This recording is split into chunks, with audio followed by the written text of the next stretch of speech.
యేసు ప్రభుల వారి ప్రశస్తమైనటువంటి శుభనామమునకు మహిమ ఘనత ప్రభావాలు కలుగునుగాక. మంచిది. సర్వశక్తి గల దేవాతి దేవుడు మనలందరినీ ప్రేమించి గతించిన మాసమంతా కూడా ఈ భయానకమైన దినాల్లో తన రెక్కల కింద భద్రపరిచి మరొక నూతనమైనటువంటి మాసంలో మనల్ని ప్రవేశపెట్టి ఈ మొదటి ప్రభు దినాన్ని ప్రభు మనకి దయచేశాడు. ఎస్పెషలీ ఈ దినమందు ప్రత్యేకంగా మనందరికీ తెలుసు ఫామ్ సండే, మట్టల ఆదివారం కనుక ఈ ప్రత్యేకమైనటువంటి మట్టల ఆదివారం ఉద్దేశించి దేవుడు ఏర్పాటు చేసినటువంటి దేవుని యొక్క వాక్యాన్ని మనమందరం కూడా ధ్యానం చేసుకోవడానికి సిద్ధపడదాం. ప్రార్థన చేసుకుందాం. అందరూ కూడా దయచేసి మీరు ఎక్కడున్నా కూడా ప్రార్థనలో ఏకీభవించవలసిందిగా మనం చేస్తున్నాం. సకల ఆశీర్వాదములకు కారణభూతుడు అయిన మా ప్రియ పరలోకపు తండ్రి, జీవాధిపతివైన మా యేసు ప్రభువ, నీ పరిశుద్ధమైన పాదాలకు కృతజ్ఞతలు చెల్లించుకుంటున్నాం. గతించిన మాసమంతా నీ రెక్కల కింద భద్రపరిచి ఈ భయంకరమైన దినాల్లో ప్రభు మమ్మల్ని మా కుటుంబాలను భద్రపరిచిన ఆయన ఈ నూతనమైన మాసాన్ని తండ్రి మీరు మాకు దయచేశారు. ఇందులో మొదటి ప్రభు దినం, పునరుద్ధానపు దినం నాయన, ఈ దినమందు ప్రత్యేకత ఈ యొక్క ఫామ్ సండే, మట్టల ఆదివారాన్ని ఎస్పెషలీగా ప్రభు మీరు మాకు దయచేసిన విధానాన్ని బట్టి కూడా కృతజ్ఞతలు తండ్రి చెల్లించుకుంటున్నాం. ఈ రీతిగా నాయన ఈ లైవ్ ప్రోగ్రాం ద్వారా ఈ ప్రత్యేకమైనటువంటి ఫామ్ సండేని ఉద్దేశించి వాక్యము తండ్రి వింటున్నటువంటి ప్రియ బిడ్డలందరినీ కూడా ప్రత్యేకంగా జ్ఞాపకం చేసుకోండి. వాక్యము చెప్పు నీ దాసుని బలపరిచి నీ ఆత్మ శక్తి చేత నింపి నీ పాత్రగా వాడుకొనమని యేసు నామములో అడుగుచున్నాము తండ్రి, ఆమేన్. మంచిది. ప్రభునందు ప్రియమైన దేవుని బిడ్డలారా, ఈ శ్రేష్టమైన సమయంలో ద యునైటెడ్ క్రిస్టియన్ చర్చ్ సంఘ కాపరి మరియు సంఘ కమిటీ అంతా కూడా ఈ యొక్క కార్యక్రమాన్ని వీక్షిస్తున్నటువంటి సంఘానికి, ప్రజలందరికీ కూడా ప్రభునామములో ప్రత్యేకమైనటువంటి ఫామ్ సండే శుభాభివందనాలు తెలియపరచుకుంటున్నాం. దేవుడు మిమ్మలను మీ కుటుంబాలను దీవించి ఆశీర్వదించునుగాక. రండి, దయచేసి మీరందరూ కూడా, ఇది ప్రార్థనా సమయం కాబట్టి ప్రతి వారు కూడా మరి మీ కుటుంబాల నుంచి మీ బైబిల్స్ ఓపెన్ చేసి ఈ ఫామ్ సండేలో దేవుని వాక్యాన్ని వినవలసిందిగా మనం చేస్తున్నాం. దయచేసి గమనించండి. పరిశుద్ధ గ్రంథముల నుండి మత్తయి సువార్త 21వ అధ్యాయం, మత్తయి సువార్త 21వ అధ్యాయము నేను చదువుతున్నాను. మొదటి వచనం దగ్గర నుంచి జాగ్రత్తగా మీరందరూ కూడా బైబిల్ చూడండి. తరువాత యెరూషలేమునకు సమీపించి ఒలీవ చెట్ల కొండ దగ్గర ఉన్న బెత్ఫగేకు వచ్చినప్పుడు యేసు తన శిష్యుల్లో ఇద్దరిని చూచి, మీ ఎదుటున్న గ్రామమునకు వెళ్ళుడి. వెళ్ళగానే కట్టబడి ఉన్న ఒక గాడిదయు దానితో కూడా ఒక గాడిద పిల్లయు మీకు కనబడును. వాటిని విప్పి నా యొద్దకు తోలుకొని రండి. ఎవడైనను మీతో ఏమైనా అని ఎడల అవి ప్రభునకు కావలసినవని చెప్పవలెను. వెంటనే అతడు వాటిని తోలి పెట్టినని చెప్పి వారిని పంపెను. ప్రవక్త వలన చెప్పబడినది నెరవేరినట్లు ఇది జరిగెను. అదేమనగా, ఇదిగో నీ రాజు సాత్వికుడై గాడిదను భారవాహిక పశు పిల్ల అయిన చిన్న గాడిదను ఎక్కి నీ ఎద్దుకు వచ్చుచున్నాడని సీయోను కుమారితో చెప్పుడి అనున్నది. శిష్యులు వెళ్ళి యేసు తమకు ఆజ్ఞాపించిన ప్రకారము చేసి ఆ గాడిదను తమ పిల్లను తోలుకొని వచ్చి వాటి మీద తమ బట్టలు వేయగా ఆయన బట్టల మీద కూర్చుండెను. జనసమూహములో అనేకులు తమ బట్టలు దారి పొడుగున పరచడి, కొందరు చెట్ల కొమ్మలను నరికి దారి పొడుగున పరచడి. జనసమూహాల్లో ఆయనకు ముందు వెళ్ళుచుండిన వారును వెనుక వచ్చిండి వారును, దావీదు కుమారునికి జయము, ప్రభు పేరట వచ్చేవాడు స్తుతింపబడును గాక, సర్వోన్నతమైన స్థలముల్లో జయము అని కేకలు వేచుండిరి. ఆయన యెరూషలేములోనికి వచ్చినప్పుడు పట్టణమంతా ఈయన ఎవరో అని కలవరపడెను. జనసమూహము ఈయన గలిలయలోని నజరేతు వాడకు ప్రవక్త అయిన యేసు అని చెప్పిరి. దేవుడు తన వాక్కులు మన వినికిడిలో దీవించి ఆశీర్వదించును గాక. ఆమేన్. చిన్న ప్రార్థించుకుందాం. శ్రోతలారా, దయచేసి అందరూ ఏకీభవించండి. జీవాధిపతివైన మా యేసు ప్రభువా, నీకు వందనాలు చెల్లించుకుంటున్నాం. చదువుబడిన లేఖనాలు మా వినికిడిలో దీవించి మీరు ఆశీర్వదించండి.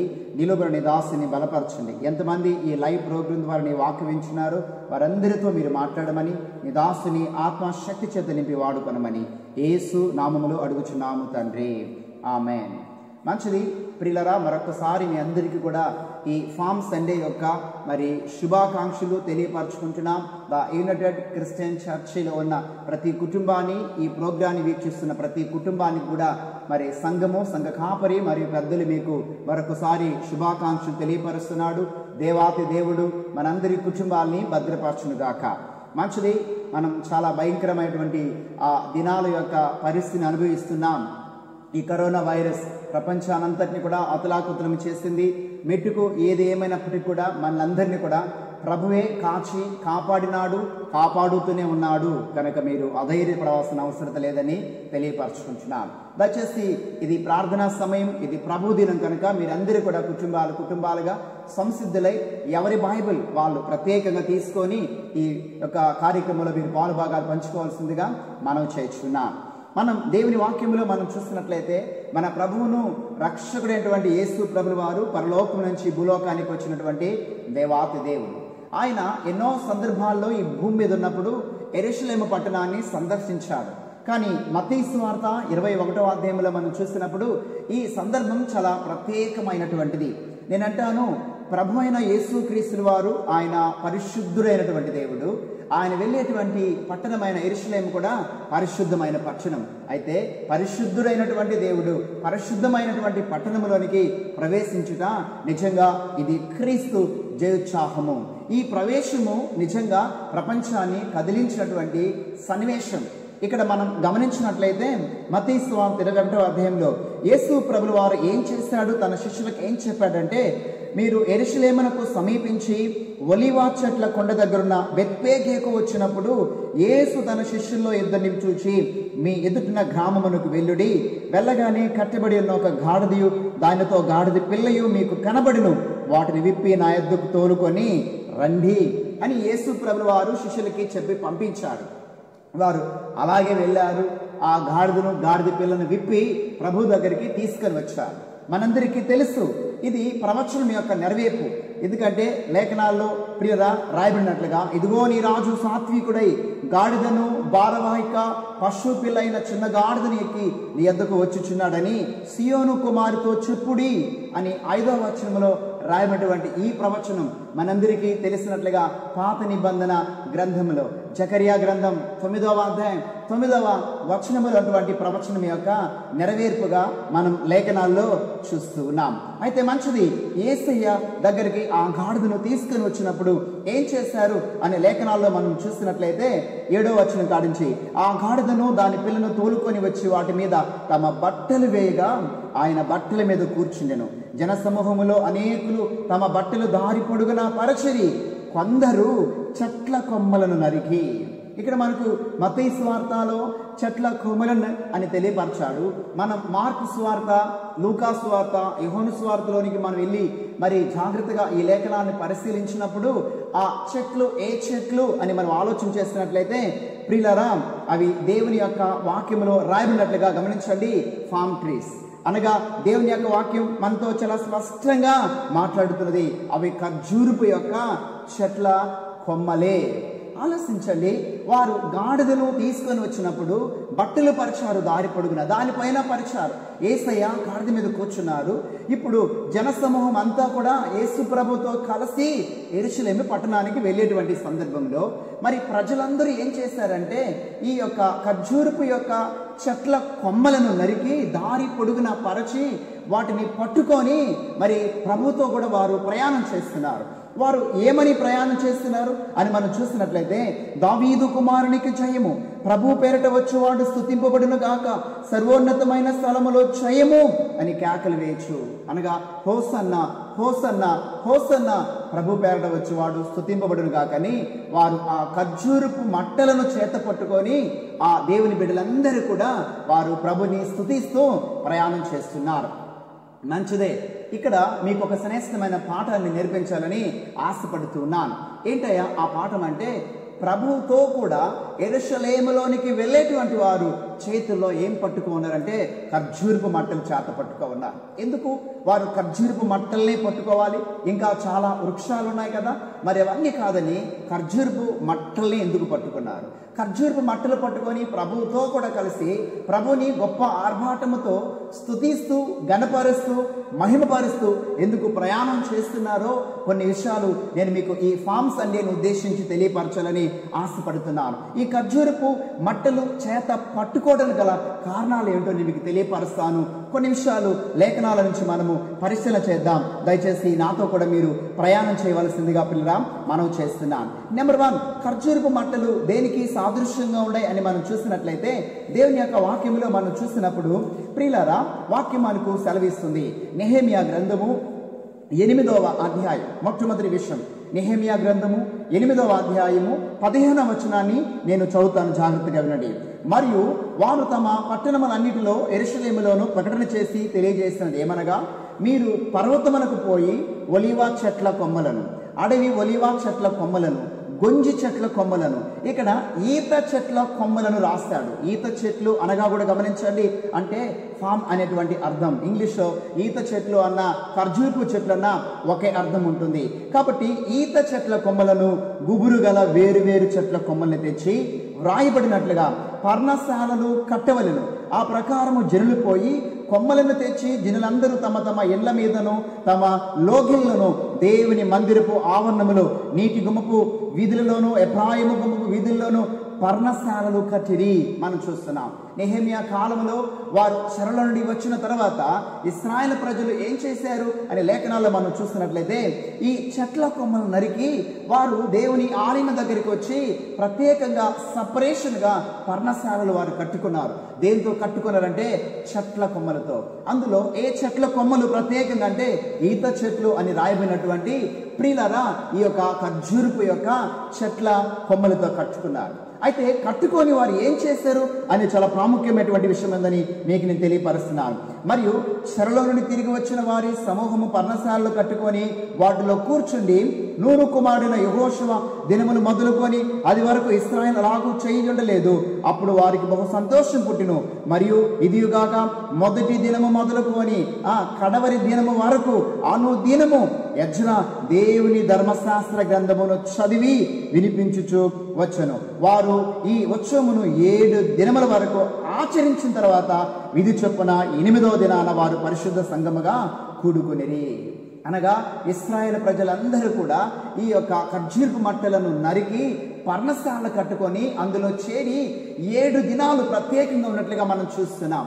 ఎందుకు ఉన్నారు 7 దినాలు అంటే, ఈ 7 దినాలు వారు చేసిన పనంతా కూడా ఒకటే. ఏంటంటే మనం చూసాం, ఎజ్రా దేవుని ధర్మశాస్త్ర గ్రంథమును చదివి వినిపించుచు వచ్చను అని 18వ వచనం రాయబడింది. అనగా వారు 7 దినాలు ఏం చేశారంటే దేవుని వాక్యాన్ని సమృద్ధిగా విన్నారు, సంతృప్తిగా విన్నారు. వాస్తవమే. ఆలోచన చేయండి, ఈ యొక్క ఫామ్ సండే మనకేం తెలియపరుస్తుంది? యేసు ప్రభుతో ప్రయాణం చేసేటువంటి వారు ఖర్జూరపు మట్టలు చేత పట్టుకున్నారు అంటే దాని అర్థం ఏంటో తెలుసా? వారు దేవుని వాక్యాన్ని వినటానికి ఆసక్తి కలిగినటువంటి వారు, దేవుని వాక్యమును హృదయం అనే పలకల మీద రాసుకున్నటువంటి వారు. వాక్యమై ఉన్నటువంటి క్రీస్తు ఆ గాడిద మీద కూర్చొని ఉంటే ఆయనతో కూడా ప్రయాణం చేయడానికి వారు ఇష్టపడినటువంటి వారిని లేఖనాల్లో మనం చూస్తూ ఉన్నాం. వాస్తవమే. దేవుని వాక్యంలో మనం చూసినట్లయితే ద్వితీయోపదేశ కాండము ప్రియులరా 32వ అధ్యాయము 32వ అధ్యాయం 2వ వచనంలో, నా ఉపదేశము వానవలె కురియను, నా వాక్యము మంచు వలెను, లేత గడ్డి మీద పడు చినుకు వలెను, పచ్చిక మీద కురియు వర్షము వలె ఉంటును అంటున్నాడు. దేవుని వాక్యం యొక్క విశిష్టత చాలా గొప్పది. నేనంటాను, యేసు ప్రభుతో ఖర్జూరపు మట్టలు పట్టుకొని ప్రయాణము చేసేటువంటి వారు ఎలాంటి వారంటే దేవుని వాక్యమును పఠించేటువంటి వారు, దేవుని వాక్యానుసారంగా జీవించేటువంటి వారు. దేవుని వాక్యమే వారికి ఊపిరి అయి దేవుని వాక్యానుసారంగా జీవించడానికి ఇష్టపడేవారు. అందుకని ఇక్కడ రాస్తున్నాడు 32వ అధ్యాయం 2వ వచనంలో, నా ఉపదేశం అన్నాడు. అనగా దేవుని యొక్క వాక్యం ఎలాంటిదో తెలుసా? అది వానవలే కురియను అంటున్నాడు. ఇంకా ఏమనండి, నా వాక్యము మంచు వలెను, లేత గడ్డి మీద పడి చినుకు వలెను, పచ్చిక మీద కురియు వర్షము వలెను ఉండును అంటున్నాడు. అనగా దేవుని యొక్క వాక్యం యొక్క విశిష్టత ఎంత గొప్పదో తెలుసా? దాన్ని మంచుతోను దాన్ని వర్షముతో పోల్చాడు. మంచు వర్షం గడ్డి మీద పడినప్పుడు ఎంత పచ్చగా ఉంటుందో ఆ గడ్డి కదండి, దాని పూలు ఎంత అందంగా కనిపిస్తాయో. ప్రియులారా, అలాగే మన జీవితాలు కూడా దేవుని వాక్యమైనటువంటి వర్షము చేత మనము తడిచినప్పుడు, దేవుని వాక్యమైనటువంటి వర్షము చేత మనము నింపబడినప్పుడు ఎలాగుంటాయంటే గడ్డి పచ్చగా ఉండినట్లుగా, బలము కలిగి ఉన్నట్లుగా, ఆరోగ్యంగా ఉండినట్లుగా మన జీవితాల్లో కూడా మనం ఆధ్యాత్మికంగాను భౌతికంగాను గమనించండి అలాగా ఉంటామని వాక్యం మనకు సెలవిస్తుంది.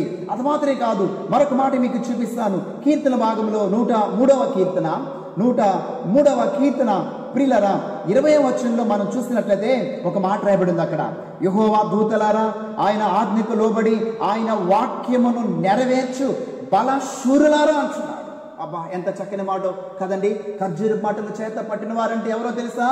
దేవుని వాక్యమును వారి జీవితాలలో నెరవేర్చుకోవటానికి, దేవుని వాక్యానుసారంగా జీవించడానికి ఇష్టపడిన వారు. అలాంటి వారిని గురించి బైబిల్ చెబుతుంది, వాళ్ళు బలశూరులు. ఎవరండి బలశూరులు? దేవుని వాక్యం లేకుండా నీకెంత బలము, ఎంత జ్ఞానము, ఎంత ఔన్నత్యం ఉన్నా అదంతా కొట్టివేయబడుతుంది. ఎవరయ్యా బలశూరులు అంటే గమనించండి, ఖర్జూరపు మట్టలు అనేటువంటి దేవుని వాక్యమును చేతపట్టి, ఇదిగో వాక్యానుసారంగా మేము నడుచుకున్నటువంటి వారమని ఎవరైతే వాక్యాన్ని పైకెత్తుతారో వారే బలశూరులని వాక్యం మనకు బోధిస్తుంది. అది మాత్రమే కాదు, కీర్తన భాగంలో 119వ కీర్తన 11వ వచనంలో మనం చూసినట్లయితే, నీ ఎదుట నేను పాపము చేయకుండానట్లు నా హృదయములో నీ వాక్యమును ఉంచుకొని ఉన్నాను. చూసారా ఎంత చక్కని మాట కీర్తనగా అంటున్నాడు.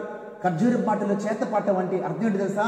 అయ్యా ఇదిగో నీ వాక్యము మాలో ఉన్నదయ్యా, నీ వాక్యానుసారంగా మేము నడుచుకుంటున్నాం, నీ వాక్యానుసారంగా మేము జీవిస్తున్నాం. కాబట్టి పాపం మా దరిదాపులకు రాదు, పాపానికి మాకే సంబంధం లేదు. ఎందుకో తెలుసా? మేము వాక్యమును అనుసరించి నడుచుకున్నటువంటి వారమని గమనించండి తెలియపరుస్తున్నాడు. అది మాత్రమే కాదు, మనందరికీ తెలిసినట్లుగా మరి పౌలు గారు ఎఫెసీయులకు రాసిన పత్రిక 5వ అధ్యాయం 27వ వచనంలో కూడా మనందరికీ తెలుసు. అక్కడ ఏమని రాయబడిందంటే, వాక్యము గమనించండి సంఘాన్ని మరి స్నానం చేపిస్తుంది. ఎందుకో తెలుసా? దేవుని యొక్క వాక్యం ద్వారా సంఘము స్నానం చేయడం ద్వారా ఏమవుతుందో తెలుసా? ఒక భక్తుడు ఇలాగ అన్నాడు, సంఘము అంటే స్నానము చేసేటువంటి ఒక కొలనుతో పోల్చాడు. ఎందుకు అలా పోల్చాడంటే, ఆ కొలంలోనికి వెళ్ళి ఒక వ్యక్తి స్నానం చేయడం ద్వారా ఆ నీరు మనుషుల్లో ఉన్న మురికిని అంతటిని కూడా తీసివేస్తుంది. మరొక భక్తుడు అంటాడు, సంఘము అంటే గమనించండి దేంతో పోల్చా అంటే చాకలి వాణి రేవుతో పోల్చాడు. అనగా అక్కడ బట్టలకున్న మురికంతా కూడా పోతుందని. అనగా దేవుడు తన వాక్యం ద్వారా సంఘాన్ని ఉదక స్నానం చేపిస్తున్నాడు. ఓ ప్రియులరా, సంఘము అంటే మనమే కదా, క్రీస్తు రక్తము చేత కడగబడినటువంటి మనమే కదా. వాక్యం మనల్ని కడుగుతుంది. ఎలాగో తెలుసా? మనలో ఉన్న మస్తంతా కూడా తొలగిపోయినట్లుగా, అజితేంద్రం అంతా కూడా తొలగిపోయినట్లుగా. అనగా మచ్చ, దాగు, కలంకము, ముడత అట్టిది మరి ఏదీ లేకుండా మనల్ని పవిత్రపరిచేటువంటిది దేవుని యొక్క వాక్యం.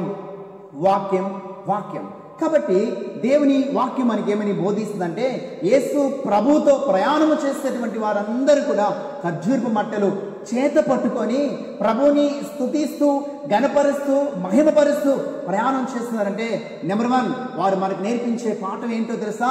మేము దేవుని వాక్యాన్ని మా హృదయం అనే పలకల మీద రాస్తున్నాం. కూర్చున్నప్పుడు, మేము నడిచేటప్పుడు, మేము పడుకున్నప్పుడు, మేము పని చేసేటప్పుడు వాక్యాన్ని ధ్యానిస్తాం. మేము ఎక్కడున్నా వాక్యానుసారంగా జీవిస్తాం. అందుకనే వాక్యం మమ్మల్ని నడిపిస్తుందని మనకు వాక్యమే బోధిస్తుంది. కాబట్టి ఖర్జూర మాటలు చేత పట్టుకున్న వారనగా నెంబర్ 1 వాక్యము వినేవాళ్ళు, వాక్యాన్ని చదివేవాళ్ళు, వాక్యానుసారంగా నడుచుకునే వాళ్ళు అనేటువంటి సత్యాన్ని మీకు నేను తెలియపరుస్తున్నాను. ఇది మొట్టమొదటి విషయంగా నేను తెలియపరుస్తున్నాను. రెండో విషయాన్ని గురించి మీకు తెలియపరుస్తాను. ఎందుకయ్యా వారు ఖర్జూరపు మాటలు చేత పట్టుకున్నారంటే రెండో విషయాన్ని చెప్తున్నాను. జాగ్రత్తగా బైబిల్ చూడండి, రాసుకోండి. కీర్తనల భాగంలో 92వ కీర్తన భాగంలో 92వ కీర్తన 12వ వచనం దగ్గర నుంచి నేను చదువుతున్నాను. నీతిమంతులు ఖర్జూర వృక్షము వలె, చూసారా, మొవ్వు వేయుదురు. లెబానోను మీద దేవదారు వృక్షం వలె వారు ఎదుగుదురు. యెహోవా మందిరములో నాటబడిన వారై వారు మన దేవుని ఆవరణములో వర్ధిల్లుదురు. నాకు ఆశ్చర్యదుర్గమైన యెహోవా యథార్థవంతుడనియు ఆయన యందు ఏ చెడుతనము లేదనియు పరిశుద్ధి చేయుటకై వారు మసలితనమందు ఇంకా చిగురు పెట్టుచుందురు, సారము కలిగి పచ్చగానుందురు.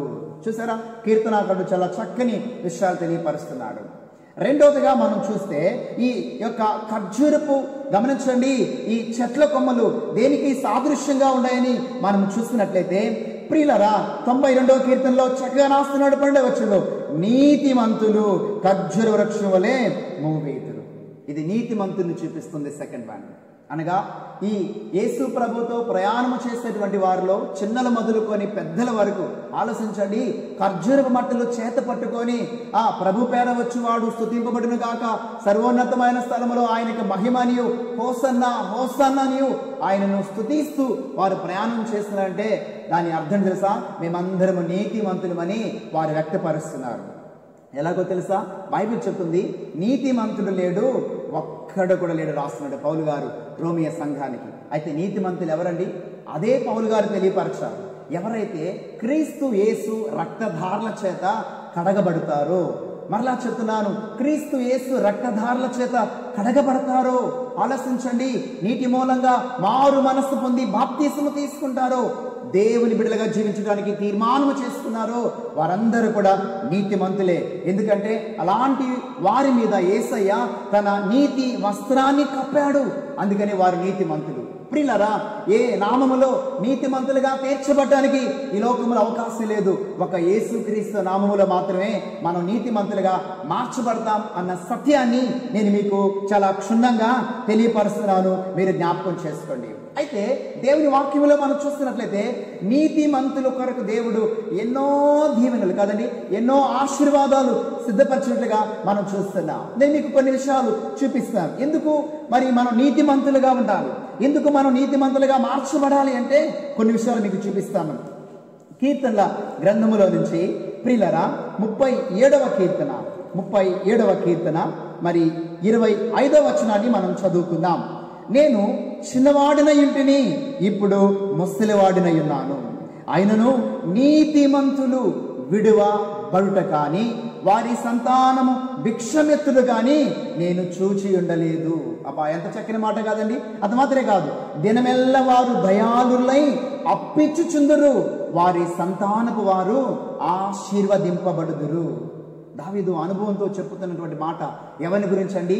నీతిమంతుని గురించి. సంగమా, వాక్యం వింటున్నటువంటి వారులారా, దేవుడు మీకు ఇచ్చిన నీతిని కాపాడుకుంటున్నారా? నిజంగా మీరు నీతిమంతులైతే దేనికి అధైర్యపడవలసిన అవసరత లేనే లేదు. బైబిల్ చాలా స్పష్టంగా చెప్తుంది, నీతిమంతులు విడవబడరు. ఎందుకో తెలుసా? వారి సంతానం భిక్షమెత్తరు. ఎందుకో తెలుసా? వారందరూ కూడా దేవుని యొక్క ప్రత్యేకమైన ప్రణాళికలో ఉన్నవారని వాక్యం మనకు స్పష్టంగా తెలియపరుస్తుంది.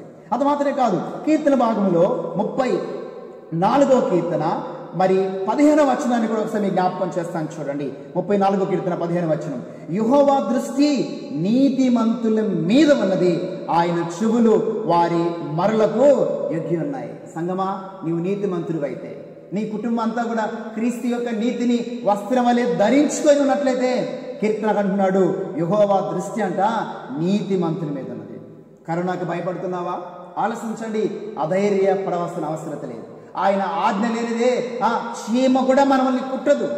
ఆయన ఆజ్ఞాపిస్తే ఎవరు ఏమీ చేయలేరు. అందుకని మనం నీతిమంతులుగా ఉంటే ఆయన దృష్టి మన కుటుంబం మీద ఉంటుంది, మన పిల్లల మీద ఉంటుంది. అది మాత్రమే కాదు, ఆయన చెవులు వారి మరలకు చెవి ఉన్నాయి కదండి. నీతిమంతులు ప్రార్థన చేస్తే వినటానికి దేవుడు ఎప్పుడు సంసిద్ధంగా ఉంటాడంట. నీతిమంతుల దేవుడు చూస్తూ ఉంటాడంట. చూసారా ఎంత చక్కని మాట. మీకు ఇంకా మరొక మాట కూడా చూపిస్తాను, గుర్తుకొస్తుంది నాకు. చూడండి, మత్తయి సువార్తలో చాలా శ్రేష్టమైనటువంటి మాట చూపిస్తాను మీకు. 25వ అధ్యాయం, మత్తయి సువార్త 25వ అధ్యాయం 34వ వచనాన్ని కూడా మీకు చదివి నేను వినిపిస్తాను. అప్పుడు రాజు తన కుడివైపున ఉన్న వారిని చూచి, నా తండ్రి చేత ఆశీర్వదింపబడిన వారలారా రండి, లోకము పుట్టినది మొదలుకొని మీ కొరకు సిద్ధపరచబడిన రాజ్యమును స్వతంత్రించుకొనుడి. మత్తయి సువార్త 25:34 వచనం ఎవరిని గురించి మాట అన్నాడు ప్రభువు వారు? మీకు అర్థమయ్యే దాని కొరకు 37వ వచనం కూడా చూడండి. అందుకు నీతిమంతులు, ప్రభువా, అక్కడ ఆగదాం, ఎవరిని గురించి యేసయ్య ఈ మాట అన్నాడంటే నీతిమంతుల గురించి అని 37వ వచనంలో మనం చూస్తున్నాం. అనగా నీతిమంతులు ఎక్కడ ఉన్నారు అంటే ప్రభు చెప్తున్నాడు, ఆలోచించండి, మీరందరూ కూడా నా కుడి వైపున ఉన్నారు, మీరందరూ కూడా నా తండ్రి చేత ఆశీర్వదింపబడినటువంటి వారు. మీరందరూ కూడా గమనించండి, నా తండ్రితో కూడా నాతో కూడా నా రాజ్యంలో ఉండటానికి హక్కుదారులు, అధికారమును సంపాదించుకున్నటువంటి వారు అని గమనించండి. చాలా స్పష్టంగా లేఖనాలు మనకు బోధిస్తున్నాయి. మనం భయపడాలా? భయపడవలసిన అవసరం లేదు. ఇంకొక మాట కూడా నాకు గుర్తుకొస్తుంది, గమనించండి. యోబు గ్రంథంలో ప్రియులారా 36వ అధ్యాయం, యోబు గ్రంథం 36వ అధ్యాయంలో మరొక మాట నేను మీకు జ్ఞాపకం చేయాలని ఆశపడుతున్నాను. 36వ అధ్యాయం 7వ వచనంలో మనం చూసినట్లయితే, నీతిమంతులను ఆయన చూడకపోడు. అబ్బా, ఎంత మంచి మాట! నీతిమంతులను ఆయన చూడకపోడంట. అంటే ఖచ్చితంగా చూస్తాడు. సింహాసనం మీద కూర్చుండు రాజులతో ఆయన వారిని నిత్యమునకు కూర్చుండబెట్టును. అబ్బా, ఎంత చక్కని మాట చూసారా? నీతిమంతులను ఆయన చూడకుండా పోడు, నీతిమంతుల యొక్క ప్రార్థన వినకుండా పోడు, నీతిమంతులను విడిచిపెట్టడు అనే మాట లేఖనాల్లో మనం చూస్తున్నాం. అది మాత్రమే కాదు, నీతిమంతులను ఆయన తండ్రి రాజ్యములో కూర్చుండబెడతాడంట. నీతిమంతులను తీసుకెళ్ళడానికి ఆయన రెండో రాకడలో వచ్చి తీసుకెళ్తాడంట. నీతిమంతులకు కాపుదల, భద్రత ఉన్నది. మీరు సామెతల గ్రంథం అంతా కూడా తర్వాత చదవండి. నీతిమంతుల కొరకు ఎన్ని దీవెనలు అక్కడ రాసి పెట్టినాడో మీకు అర్థమవుతుంది. చాలండి, దేవుని వాక్యములో మనం చూస్తున్నట్లయితే సెకండ్ వన్, ప్రియులారా, మరి యేసు ప్రభుతో ఉన్నటువంటి వారందరిలో అనేకులు ఖర్జూరపు మట్టలు చేత పట్టుకున్నారు. అంటే అర్థం ఏంటో తెలుసా? అయ్యా, ఇదిగో మేము ఈ క్రీస్తు రక్తధారల చేత కడగబడి నీతిమంతులుగా మార్చబడ్డాం. కాబట్టి నీతి మంతుల కొరకు పరిశుద్ధ గ్రంథములో రాయించి పెట్టిన ప్రతి లేఖనం, ప్రతి వాగ్దానం మా జీవితాల్లో నెరవేర్చబడటానికి మేము హక్కుదారులమే అన్నట్లుగా వారందరూ కూడా ఖర్జూరపు మట్టలు చేత పట్టుకొని ప్రియరా యేసు ప్రభుతో కూడా ప్రయాణం చేస్తున్నారు. వారు నీతిమంతులే అని రెండవదిగా మనం లేఖనాల్లో చూస్తూ ఉన్నాం. మూడవదిగా మరొక విషయం కూడా నేను మీకు తెలియపరచాలని ఆశపడుతున్నాను. చూడండి, నాతో కూడా ప్రయాణం చేయండి ప్రియులారా. ప్రకటన గ్రంథము చూద్దామా? 7వ అధ్యాయం, ప్రకటన గ్రంథం 7వ అధ్యాయము 9వ వచనాన్ని చదువుతున్నాను, జాగ్రత్తగా వినండి. అటు తర్వాత నేను చూడగా, ఇదిగో ప్రతి జనములో నుండి, ప్రతి వంశములో నుండి, ప్రజల్లో నుండి, ఆయా భాషలు మాట్లాడు వారిలో నుండి వచ్చి ఎవడునో లెక్కింపచాలని యొక్క గొప్ప సమూహము కనబడెను. వారు తెల్లని వస్త్రములు ధరించిన వారై, ఆలోచించండి, ఖర్జూరపు మట్టలు చేత పట్టుకొని, మరలా చూస్తున్నాను, ఖర్జూరపు మట్టలు చేత పట్టుకొని సింహాసనం ఎదుటను గొర్రెపిల్ల ఎదుటను నిలువబడి, సింహాసనాసనుడైన మా దేవునికి గొర్రెపిల్లకును మా రక్షణకై స్తోత్రమని మహాశబ్దముతో ఎలుగెత్తి చెప్పారు. అబ్బా, ఎంత చక్కని మాట! మీరు ఆలోచించండి, యోహాను గారు ప్రకటన గ్రంథం రాసేటప్పుడు ఆయన ఈ దృశ్యాన్ని చూస్తున్నాడంట. ఎంత చక్కని మాట ఆలోచించండి. ఆయన రాస్తున్నాడు, ప్రతి జనములో, ప్రతి వంశములో, ప్రతి ఒక్క ప్రజలో, ప్రతి భాషలో నుంచి ఎవడునో లెక్కింపజాలి ఒక గొప్ప జన సమూహం అంట. వీరందరూ కూడా ఎలాగున్నారంటే తెల్లని వస్త్రాలు ధరించుకొని ఖర్జూరపు మట్టలు, ఆలోచించండి, పట్టుకొని ఎక్కడ నిలబడి ఉన్నారు ఈ దృశ్యములంటే గొర్రెపిల్ల ఎదుట. ఎక్కడుందండి గొర్రెపిల్ల? సింహాసనం ఎదుట. ఎక్కడుందండి సింహాసనం? పరలోక పట్టణం. అబ్బా, ఎంత గొప్ప భాగ్యం వచ్చి వీరందరూ కూడా పరలోకములో ఆ గొర్రెపిల్ల అయినటువంటి ఆ యేసుక్రీస్తు ఎదుట, ఆ సర్వశక్తి గల దేవాది దేవుని ఎదుట వారు నిలవబడి ఉన్నారని మనం చూస్తూ ఉన్నాం. అంటే దేవుని వాక్యములో మనం చూస్తున్నట్లయితే, ప్రభునందు ప్రియమైనటువంటి దేవుని బిడ్డలారా, ఈ వాక్యం మనకేమని బోధిస్తుందంటే, వీరందరూ కూడా జయ జీవితాన్ని పొందినటువంటి వారు. అనగా ఈ లోకంలో వారు పాపాన్ని జయించారు, ఈ లోకంలో అపవాది శక్తులను జయించారు, ఈ లోకంలో దుష్టుడు వేసేటువంటి అగ్నిబాణాలను జయించారు, లోకములో ఉన్న శరీరాశ, నేత్రాశ, జీవపడము, ఈ రంగుల ప్రపంచాన్ని వారు జయించారు. ఒక మాట చెప్పాలంటే, వారు లోకానికి వారు సిలువేసుకొని లోకంతో మాకేమాత్రం పొత్తు లేదు అన్నట్లుగా ఈ లోకంలో ఏ సపరేషన్ లైఫ్, ప్రత్యేకమైన జీవితాన్ని జీవించారు. నేనంటాను, యేసు ప్రభువు వారు ఇచ్చిన సర్వాంగ కవచము ధరించుకొని క్రీస్తు ద్వారా వీరు లోకాన్ని జయించారు. క్రీస్తు కొరకు సమస్తాన్ని నష్టపరుచుకున్నారు, క్రీస్తు కొరకు సమస్తాన్ని జయించిన వారు. నేనంటాను, జయ జీవితం లేనటువంటి వారు పరలోక పట్టణంలోనికి వెళ్ళలేరు. ఆ గొర్రెపిల్లైనటువంటి క్రీస్తు ఎదుట, ఆ పరలోకంలో సింహాసనం ఎదుట నిలువబడి ఆయనకు స్తుతి, మహిమ, ఘనత, ప్రభావములు కలుగునుగా కానీ స్తుతించలేరు. వీరందరూ కూడా అక్కడ నిలువబడి అలాగా స్తుతిస్తున్నారు. ఖర్జూరపు మట్టలు చేత పట్టుకొని ఉన్నారంటే దాని అర్థం ఏమిటో తెలుసా? వీరు జయ జీవితం కలిగిన వారు. వాస్తవమే, వాక్యం మనకు బోధిస్తుంది, యేసయ్య మనకు ఈ భూమి మీద జయ జీవితాన్ని ఇవ్వడానికి ఇష్టపడేటువంటి దేవుడు. మీకు కొన్ని విషయాలు నేను మీకు చూపిస్తాను చూడండి. పౌలు గారు కొరింథీయులకు రాసినటువంటి 2వ పత్రిక 2వ అధ్యాయం, ప్రియులరా, పౌలు గారు కొరింథీయులకు రాసినటువంటి 2వ పత్రిక 2వ అధ్యాయము 14వ వచనం చదివి మీకు వినిపిస్తాను. మా ద్వారా ప్రతి స్థలమందును క్రీస్తును గూర్చిన జ్ఞానము యొక్క సువాసనను కనపరచుచు ఆయన యందు మమ్మను ఎల్లప్పుడూ విజయోత్సాహముతో ఊరేగించుచున్న దేవునికి స్తోత్రము అంటున్నారు. చూసారా, దేవుడు అంట ఇక్కడ పౌలు చాలా చక్కగా రాస్తున్నారు. ఆయన యొక్క సువాసన గురించినటువంటి జ్ఞానాన్ని మేము ప్రపంచమంతా వెదజల్లేదాని కొరకు ఆ దేవుడు మమ్మల్ని ఎలాగ నిలువ పెట్టాడంటే విజయోత్సాహములతో నిలువ పెట్టాడు. వాస్తవమే, దేవుని బిడ్డలు అనగా క్రీస్తు రక్తము చేత కడగబడిన వారంగా ఓడిపోయిన వారు కాదు. ఎందుకో తెలుసా? ఒక మాట నేను చెప్తాను. మనం ఎవరి పక్షమున ఉన్నామంటే జయించిన వాని పక్షమున.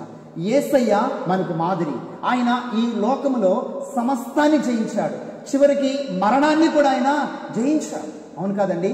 జయించి నిలబడినటువంటి ఆ యేసయ్య పక్షమున మనం ఉన్నామంటే అర్థం ఏంటో తెలుసా? ఒక రాజ్యం మరొక రాజ్యంతో యుద్ధం చేసి విజయాన్ని పొంది ఆ రాజు నిలబడినప్పుడు, ఆ రాజు చుట్టూ సైన్యం అంతా ప్రజలంతా నిలబడినటువంటి వారుగా ఉన్నప్పుడు వారెవరో తెలుసా? జయించేటువంటి వారు. ఈ విజయం మనకి ఎవరి నుండి వచ్చిందండి? యేసు ప్రభుల వారి యొద్ద నుండి వచ్చిందని లేఖనాల్లో మనము చూస్తున్నాం. అందుకనే ప్రతి స్థలములో ఆయన మమ్మలను విజయోత్సాహాలతో నిలువ పెడుతున్నారు. అంటే యేసయ్య మనకు జయాన్ని ఇచ్చేటువంటి దేవుడిని చూస్తున్నాం. ఆయన ఏ విషయాల్లో మనకు జయాన్ని ఇస్తారో తెలుసా? ఈ ఖర్జూర మాటలు మనకు బోధిస్తున్నాయి. కొన్ని విషయాలు మీకు చూపిస్తాను నేను. చూడండి, యోహాను రాసినటువంటి మొదటి పత్రిక 5వ అధ్యాయం. యోహాను రాసినటువంటి మొదటి పత్రిక పిల్లల 5వ అధ్యాయంలో మనం చూస్తున్నప్పుడు ఒక చక్కని మాట మనం ఇక్కడ చూస్తూ ఉన్నాం. 4వ వచనం చదివి వినిపిస్తాను. దేవుని మూలముగా పుట్టిన వారందరూ లోకమును జయించెదరు. లోకాన్ని జయిస్తారు. ఎవరి మూలంగా పుడతాండి అనగా లోకమును జయిస్తాం. ఎవరి మూలంగా పుడతాండి? యేసు ప్రభు మూలంగా. ఎలాగ పుట్టాలి? ఒకడు నీటి మూలంగాను ఆత్మ మూలంగాను పుట్టాలి. రక్షింపబడి మారి మనసు పొంది బాప్తిసం తీసుకున్నప్పుడు, దేవుని సంఘములో చేర్చబడినప్పుడు, ప్రభు యొక్క బిడ్డగా ఆత్మ ముద్రను కలిగి మనం జీవించేటప్పుడు ఏమవుతుందో తెలుసా? మనము లోకాన్ని జయిస్తాం. లోకాన్ని జయించడం అంటే అర్థం ఏంటి తెలుసా మీకు? ఒక రాజ్యాన్ని జయించడం అంటే అర్థం తెలుసా? ఆ రాజ్యం ఉన్న రాజుని, ఆ ప్రజలందరినీ జయించాలి. లోకాన్ని జయించడం అంటే అర్థం మీకు తెలుసా? లోకాన్ని జయించడం అంటే లోకములో ఏమున్నాయంటే శరీరాశ, నేత్రాశ, జోపడము. అవును కాదండి? అపవాది యేసు ప్రభుని తీసుకెళ్లి ఈ 3 చూపించింది. యేసయ్య ఆ 3టిని జయించాడు. అయితే ఆయన మూలంగా మనం జన్మిస్తే మనకు కూడా యేసయ్య ఏం చేస్తాడంట? జయ జీవితం ఇస్తాడు. దేని మీదండి? ఈ లోకం మీద. లోకం మీద అనగా లోకములో ఉన్నటువంటి శరీరాశలు, ఆ నేత్రాశలు, ఆ జీవపు డంభం ఆలోచించండి, మనం జయిస్తాం. ఎప్పుడు? నెంబర్ 1, యేసయ్యకి మనం పుట్టుంటే అనగా ఆధ్యాత్మికంగా ఆయనకు మనము జన్మించినటువంటి వారంగా ఉంటే జయిస్తాం లోకాన్ని. రెండవదిగా మనం చూసినట్లయితే మనం జయ జీవితం కలిగి ఉండాలంటే ఎలా మనకు దేవుడు ఆ జయ జీవితాన్ని ఇస్తాడంటే కీర్తనల భాగంలో ఒక విషయాన్ని మీకు చూపించాలని ఆశపడుతున్నాను. చూడండి, కీర్తన భాగంలో 44వ కీర్తన 40 గమనించండి. 4వ కీర్తన 3వ వచనంలో నేను మీకు చదివి వినిపిస్తాను. చూడండి, నీ దక్షిణ హస్తమే, నీ బాహువే, నీ ముఖకాంతియే వారికి విజయము కలుగు చేస్తాను. 44వ కీర్తనలో 3వ వచనం గమనించండి. చివరి వచనం నేను చదివి వినిపించాను. చివరి లైన్, నీ దక్షిణ హస్తమే, నీ బాహువే, నీ ముఖకాంతియే వారికి విజయము కలుగు చేస్తాను. నేనంటాను, మొదటగా ఆయనకు జన్మించినటువంటి అనుభవం ఉండాలి. రెండవదిగా ఆయన ముఖములో ఉన్న ఆ ప్రకాశవంతమైన వెలుగు మన మీద పడాలి. వాస్తవే కదండి? మనం ప్రభు వాక్యాన్ని చదువుతున్నప్పుడు ఏమవుతుందో తెలుసా? వాక్యంలో నుండి ఆ యేసు ప్రభుల వారి యొక్క వెలుగు మన మీద పడుతుంది. వాక్యాన్ని నువ్వు పఠిస్తున్నావంటే అర్థం ఏంటో తెలుసా? ఆ ముఖములో నుండి, ఆయన ముఖములో నుండి విజయాన్ని ఇచ్చేటువంటి కాంతి నీ కుటుంబం మీద పడుతుంది.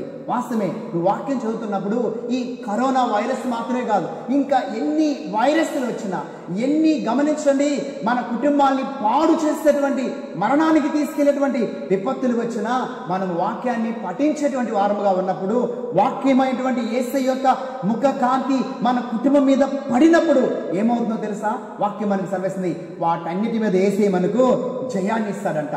వాటి అన్నిటి మీద యేసయ్య మనకు గొప్ప విజయాన్ని ఇస్తాడని లేఖనాలు మనము చూస్తున్నాం. ఇది రెండవదిగా.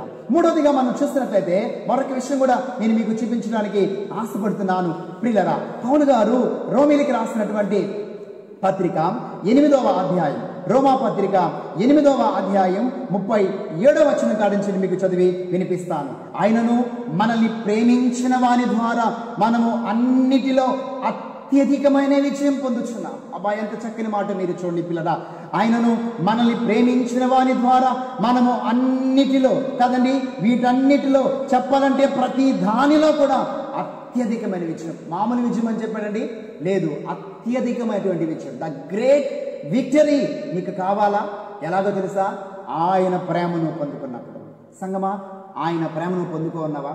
యేసయ్య పక్షపాతి కాదు. ఎందుకో తెలుసా? ఆయన అందరినీ ప్రేమించడానికి ఇష్టపడుతున్నాడు. ఈనాటికి కూడా గమనించండి, తన 2 చేతులను ఆయన చాపి ప్రపంచాన్ని పిలుస్తున్నాడు. తన ప్రేమ గల కౌగిట్లోనికి రమ్మని ఆయన ఆహ్వానాన్ని అందిస్తున్నాడు. ఆయన అగాపే యొక్క ప్రేమ శాశ్వతమైనది, హద్దులు లేనటువంటిది. ఎంత ఘోర పాపినైనా సరే ఆయన ప్రేమించడానికి ఇష్టపడుతున్నాడు. ఎగ్జాంపుల్గా బైబిల్లో ఆయన వ్యభిచారుల్ని ప్రేమించాడు, దొంగల్ని ప్రేమించాడు, నరహంతకుల్ని ప్రేమించాడు. ఎందుకో తెలుసా? వారు ఆ పాపాలని విడిచిపెట్టి పరిశుద్ధులుగా మార్చబడాలని. నేటికి కూడా ఆయన ప్రేమ అందుబాటులో ఉంది. వస్తావా ఆ ప్రేమ దగ్గరికి? ఆలోచించండి. యేసయ్య మనల్ని ఎంతగా ప్రేమించాడంటే సిలువలో తన ప్రాణము పెట్టేంతగా మనం ప్రేమించాడు. తల్లికి లేని ప్రేమ, ప్రేయసికి లేని ప్రేమ, గమనించండి, భర్తకి లేని ప్రేమ, బంధువులకి లేని ప్రేమ, అంత గొప్ప ప్రేమ యేసే మనకు అందిస్తున్నాడు. అందుకని వాక్యం మనకేమని బోధిస్తుందంటే, పిల్లరా, మనమందరం కూడా ఆధ్యాత్మికంగా యేసు ప్రభుల వారికి జన్మించినప్పుడు, మనమందరం కూడా యేసు ప్రభుల వారి యొక్క ముఖ కాంతి మన మీద పడి ఆ ముఖ కాంతిలో మనము సంచరిస్తున్నప్పుడు, అది మాత్రమే కాదు, ఆయన ప్రేమలో మనమందరము కూడా హక్కుదారులమైనప్పుడు ఏమవుతుందో తెలుసా? ఈ లోకంలో ప్రతి దాని మీద మనకు జయమే. దరిద్రత మీద నీకు జయమే. నేనంటాను, సాతాను మీద నీకు జయమే, లోకం మీద నీకు జయమే. అంత మాత్రమే కాదు, ఈ కరోనా లాంటి వైరస్లు ఎన్ని వచ్చినా సరే వాటి మీద నీకు జయమే. మరణం మీద నీకు జయమే, అపవాది శక్తుల మీద నీకు జయమే. నీకు భయాన్ని కలుగు చేసి, నిన్ను ఓడించి, నిన్ను బాధపరిచి, నిన్ను అతలాకుతలం చేయడానికి ఆ అపవాది ఎన్ని రూపాలలో అగ్ని బాణాలు వేసినా ప్రతి దాని మీద నీకు జయం కలుగుతుంది. ఎందుకో తెలుసా? ఆ జయశీలుడైన యేసు ప్రభుల వారు ఇదిగో నీ పక్షమున ఉన్నట్లయితే, నీవు ఆయన పక్షమున ఉండినట్లయితే అని వాక్యం మనకు చక్కగా బోధిస్తుంది. కాబట్టి మూడవదిగా, ఈ ఖర్జూరపు మట్టలు చేత పట్టుకొని ప్రియులరా, వారందరూ కూడా యేసు ప్రభుల వారితో జయోత్సాహముతో వారు ప్రయాణం చేయించున్నారంటే దీని అర్థం ఏంటో తెలుసా?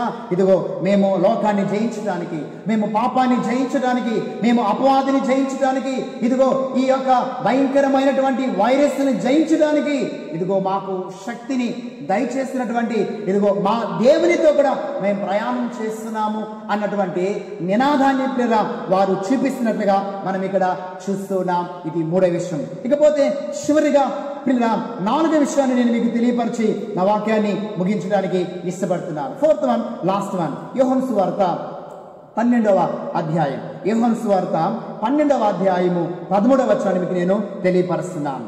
ఖర్జూరపు మట్టలు పట్టుకొని ఆయనను ఎదుర్కొనబోయి జయము. ఎంత మాట చూడండి. ప్రభు పేరిట వచ్చేవాడు వచ్చుచున్న ఇశ్రాయేలు రాజు స్తుతింపబడును గాక అని ఏం చేస్తారంట? కేకలు వేసిరి.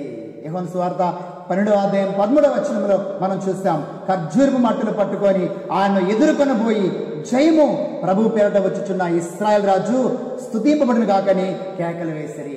4th వన్, 4వదిగా మనం చూసినట్లయితే ఈ ఖర్జూరపు మట్టెలు ప్రియులారా దేన్ని చూపిస్తున్నాయి అని మనం చూసినట్లయితే వారందరూ కూడా మౌనంగా వెళ్ళటం లేదు కానీ, వారందరూ కూడా తలలు దించుకొని వెళ్ళటం లేదు కానీ, వారందరూ మనకెందుకులే అని వెళ్ళటం లేదు కానీ, ప్రభువుతో కూడా ప్రయాణం చేసేటువంటి వీరందరూ కూడా పెద్ద కేకలు వేస్తున్నారంట. ఆలోచించండి, ఏమని కేకలు వేస్తున్నారండి? ప్రభు పేట వచ్చేవాడు స్తుతింపబడును గాక, స్తుతింపబడును గాక. వాస్తవమే, ఖర్జూర బాటలు పట్టుకున్నటువంటి వీరు నాలుగవదిగా ప్రభుని స్తుతిస్తూ ఉన్నారు. అవునండి, వీరు ప్రభుని ఘనపరుస్తూ ఉన్నారు. అవునండి, వీరు ప్రభుని ఏం చేస్తున్నారండి? మహిమపరుస్తున్నట్లుగా లేఖనాల్లో మనము చూస్తున్నాము. ఎవరు ప్రభుని స్తుతించాలండి? దేవుని యొక్క వాక్యంలో మనం చూసినట్లయితే ప్రతి ఒక్కరూ ప్రభుని స్తుతించవలసిందే. స్తుతించవలసిన బాధ్యత దేవుడు ప్రతి ఒక్కరికి ఇచ్చినట్లుగా మనం చూస్తూ ఉన్నాం. ఎందుకంటే మనం ఈ భూమి మీద ప్రభుని స్తుతిస్తున్నప్పుడు ఏమవుతుందో తెలుసా? మన స్తుతులు దేవునికి సింహాసనాన్ని కడతాయి. ఆ స్తుతుల సింహాసనం మీద మన దేవుడు ఆసీనుడైనప్పుడు ఏమవుతుందో తెలుసా? మనం ప్రతి విషయంలో కూడా గొప్ప శ్రేష్టమైనటువంటి దీవులు పొందుకోవడానికి మనకు అవకాశం దొరుకుతుంది. నేను అంటాను, ఏ కుటుంబాన్ని చూస్తే రోగాలకి భయమో తెలుసా? ఏ కుటుంబాన్ని చూస్తే అపవాదికి భయమో తెలుసా? ఏ కుటుంబం అయితే దేవునికి స్తుతులు చెల్లిస్తుంటారు. అయితే దేవుడు నీకు గొప్ప అవకాశం ఇచ్చాడు కదా, నీకు మంచి అనుకూలతని ఇచ్చాడు కదా, మంచి సమయాన్ని ఇచ్చాడు కదా. దేవుణ్ణి స్తుతిస్తున్నావా? మనసారా దేవుణ్ణి స్తుతిస్తున్నావా? హృదయపూర్వకంగా దేవుణ్ణి స్తుతిస్తున్నావా? పరలోకములో పరిశుద్ధ దేవదూతలు నిరంతరం ఏం చేస్తున్నారు? వాళ్ళు పరిశుద్ధుడు పరిశుద్ధుడు పరిశుద్ధులని ప్రతిగానముల చేత స్తుతిస్తున్నారంట. మనం స్తుతిస్తే దేవుడు మన స్థితిగతులను మార్చివేస్తాడు. అవును కాదండి? మనందరికీ తెలుసు, ఆనాడు ఎరుకో గోడలు కూలిపోవటానికి ఇశ్రాయేలు ప్రజలు ఏం ఉపయోగించారండి? ఎలాంటి ఆయుధాలు ఉపయోగించారండి? స్తుతులు అనేటువంటి ఆయుధాలను వాళ్ళు ఉపయోగించినట్లుగా లేఖనాలు మనము చూస్తూ ఉన్నాం. నేనంటాను, ఈ భూమి మీద స్తుతికి దేవుడు గొప్ప శక్తిని ఇచ్చాడు. మీకు ఎగ్జాంపుల్ చెప్తా. మనం ప్రార్థన చేస్తున్నామంటే అర్థం ఏంటి తెలుసా? ప్రభువా, నీ దగ్గర నుంచి మాకు ఏదో ఒకటి దయచేయి ప్రభువా అని అర్థం. మనము స్తుతిస్తున్నామంటే అర్థం ఏంటి తెలుసా? మన స్తుతి ఆయన మెడలో ఒక పూలమాల వలె పడుతుంది. అవును కాదండి? ఒక పూలమాల గాలి ఒక వ్యక్తి యొక్క మెడలో వేస్తే అది మరలా మనం కావాలని ఆశపడం. అంటే ప్రభు దగ్గర నుంచి ఆలోచించండి, మనం ఆశించకుండా నిజంగా హృదయపూర్వకంగా మనం చేయగలిగేటువంటిది, ప్రభుకి ఇవ్వగలిగేటువంటిది ఏదైనా ఒకటి ఉన్నది అంటే అది స్తుతియే. నువ్వు ఒక్కసారి స్తుతి అంటే ఒక పూలమాల ఆయన మెడలో వేసినట్లు. ఎన్నిసార్లు నువ్వు స్తుతిస్తే గమనించండి, అన్నిసార్లు ఆయన మెడలో నీవు పూలమాల వేసినట్లని లేఖనాల్లో మనం చూస్తూ ఉన్నాం. మీరు చూడండి, దేవుని వాక్యములో మనం చూస్తున్నప్పుడు కీర్తనల భాగంలో ప్రియులారా 29వ కీర్తన 2వ వచనం మీకు వినిపిస్తాను. యెహోవా నామమునకు చెందవలసిన ప్రభావమును ఆయనకు ఆరోపించుడి, ప్రతిష్ఠితములకు ఆభరణములు ధరించుకొని ఆయన ఎదుట సాగిల పడుడి అంటున్నాడు. ఎందుకు మనం ఆయన ఎదుట సాగిల పడాలి అని వాక్యం మనకు బోధిస్తుందంటే, ప్రియురా మనమందరం కూడా ప్రభువుని ఏం చేయాలంట? స్తుతించాలంట. ఆయన ఎదుట మనమందరం కూడా గమనించండి, ఘనపరచాలి, ఆయన మహిమపరచాలని వాక్యం మనకు బోధిస్తుంది. అయితే నువ్వు హృదయపూర్వకంగా ప్రభుని స్తుతిస్తున్నావా? హృదయపూర్వకంగా ప్రభుని మహిమపరుస్తున్నావా? ఇంకొక మాట నేను మీకు చూపిస్తాను, చూడండి. గమనించండి ప్రియులారా, 133వ కీర్తన గమనించండి. మొదటి వచనంలో మనం చూస్తే, సహోదరులు ఐక్యత కలిగి నివసించుట ఎంత మేలు, ఎంత మనోహరమని చెప్పారు. నేనంటాను, సహోదరులందరూ ఏ విషయంలో ఐక్యత కలిగి జీవించాలండి? వ్యర్థమైన కార్యకలాపాల కొరక ఆలోచించండి కాదు. దీని యొక్క హీబ్రూ యొక్క మూల అర్థం ఏంటి తెలుసా? సహోదరులు ఐక్యత కలిగి నివసించినప్పుడు ఈ బ్లెస్సింగ్స్ అన్నీ కూడా ఎప్పుడు వస్తాయంటే వారందరూ ఏక మనస్సు ప్రభుని స్తుతించినప్పుడు, వారందరూ కూడా ఏక మనస్సు ప్రభుని ఘనపరిచినప్పుడు, వారందరూ ఏక మనస్సు ప్రభుని స్తుతులు స్తోత్రాలతో ఆయన నామమును ఎత్తి పట్టినప్పుడు గమనించండి, ఆ 133వ కీర్తనలో ఉన్నటువంటి దీవెనలన్నీ కూడా మనకు వస్తాయని దీని యొక్క అర్థమై ఉంది. వాస్తవమే ప్రియులారా, దేవుని మనము స్తుతిస్తున్నామా? మీరు ఆలోచించండి. ఒక మాట నేను మీకు చూపించాలని ఆశపడుతున్నాను. పౌలు గారు ఫిలిప్పీలకు రాసిన పత్రిక 1వ అధ్యాయం 11వ వచనం చదువుతాను, చూడండి. మీ ప్రేమ తెలివితోనూ సకల విధములైన అనుభవ జ్ఞానముతో కూడినదై అంతకంతకు అభివృద్ధి పొందవలని, ఇందువలన దేవునికి మహిమయు స్తోత్రములు కలిగినట్లు.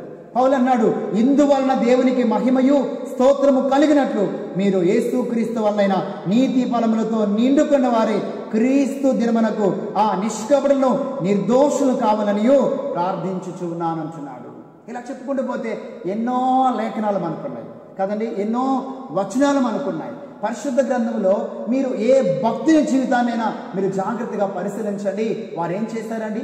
ఆలోచించండి. తెల్లవారుజామున లేచిన వారు, లేకపోతే కొంతమంది అర్ధరాత్రి కాల సమయంలో లేచిన వారు, కొంతమంది సాయంకాల వేళ సమయంలో, కొంతమంది మధ్యాహ్న కాల సమయంలో ఏం చేశారండి?